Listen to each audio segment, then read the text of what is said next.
अस्सलाम वालेकुम। उम्मीद करते हैं आप सब खैरियत से होंगे। बस मेरी आज भी आवाज़ थोड़ी सी आप इग्नोर कीजिएगा तबीयत की वजह से। और यहाँ मैं आज आपको बनाना सिखाऊंगी हैदराबादी मटन मसाला। और इसके लिए मैंने आधा किलो मटन ले लिया था। आप बीफ भी ले सकते हैं, चिकन भी ले सकते हैं। यहाँ मलाई डाल दी मैंने 2 टेबल स्पून, हाफ़ कप डाल दिया इसके अंदर दही, कश्मीरी लाल मिर्च डाल दी 1 टीस्पून, लाल मिर्च 1 टीस्पून, हल्दी हाफ़ टी स्पून, पिसा हुआ धनिया 1 टीस्पून और भुना पिसा सफ़ेद ज़ीरा हाफ़ टी स्पून और हाफ़ टी स्पून हमने गरम मसाला डालना है। अदरक लहसुन 1 टेबल स्पून। इन सब को डाल के आपने इनको मैरिनेट करना है गोश्त के साथ आधा घंटा 1 घंटा या पूरी रात के लिए, जैसा आपको बेहतर लगे। या आप सेहरी के लिए भी बना के रख सकते हैं। और यहाँ पर जो मसाले इसके जो हमने पीसते हैं, इसमें काला ज़ीरा 1 टीस्पून, काली मिर्च 1 टीस्पून, सफ़ेद ज़ीरा 1 टेबल स्पून और यहाँ पर बादाम ले लें तकरीबन 8 से 9 अदद, दालचीनी का 1 टुकड़ा, 1 बड़ी इलायची और लौंग ले लेंगे 4 से 5 अदद। 4 से 5 अदद हमने छोटी इलायची लेनी है।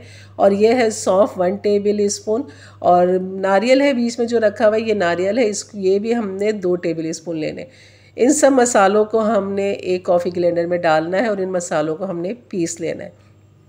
तो यहाँ पर हम थोड़ा सा पानी डाल के पीसेंगे ताकि मैं इसमें हरी मिर्च डालूँ, जैसे कि मैं भी आपको दिखाऊंगी। और यहाँ पर एक कढ़ाई के अंदर ले लेंगे घी तेल, हाफ़ कप से थोड़ा सा ज़्यादा है। और यहाँ पर तकरीबन 2 बड़ी प्याज़ें हैं जिनको इस तरह बारीक चॉप कर लिया था। सफ़ेद ज़ीरा डाल के इसको लाइट गोल्डन करेंगे। और साथ में हमने इस मसाला जो हमने ड्राई दिखाया था आपको, ये सारा पीस लिया था थोड़ा सा पानी डाल के, क्योंकि इसमें हरी मिर्च डाल के पीसना था तो इसलिए पानी डाल के पीसना है इसे। तो हरी मिर्च भी पीस जाएगी और मसाले भी पीस जाएंगे। तो लाइट गोल्डन हमने प्याज को करना है, डार्क नहीं करना। और जैसे ही लाइट गोल्डन हो जाए तो ये पिसा हुआ मसाला जो अभी दिखाया था आपको वो हमने यहाँ पर डालना है। इसमें हरी मिर्च भी है तो ये डाल के आपने इसको मिक्स करना है। और इसके बाद हम इसको भूनेंगे थोड़ा सा। और ये डाल दिया था वो, मतलब जार को मैंने साफ़ करके डाल दिया था क्योंकि उसमें लगा हुआ था। तो आपने चीज़ को ज़ाया नहीं करनी, बेशक थोड़ा सा पानी डाल के आप उसमें डाल दें। और इसके बाद इस मसाले को भूनने के बाद हम यहाँ पर डाल देंगे जो हमने मैरिनेट करके गोश्त को रखा था, उस गोश्त को हमने यहाँ पर डालना है। मसाले में देखना अब ऑयल ऊपर आ चुका है। उसके बाद आपने इसके अंदर गोश्त डालना है। तो यहाँ पर हमने इसकी भुनाई नहीं करनी है, बस गोश्त को यहाँ पर हम मिक्स करेंगे।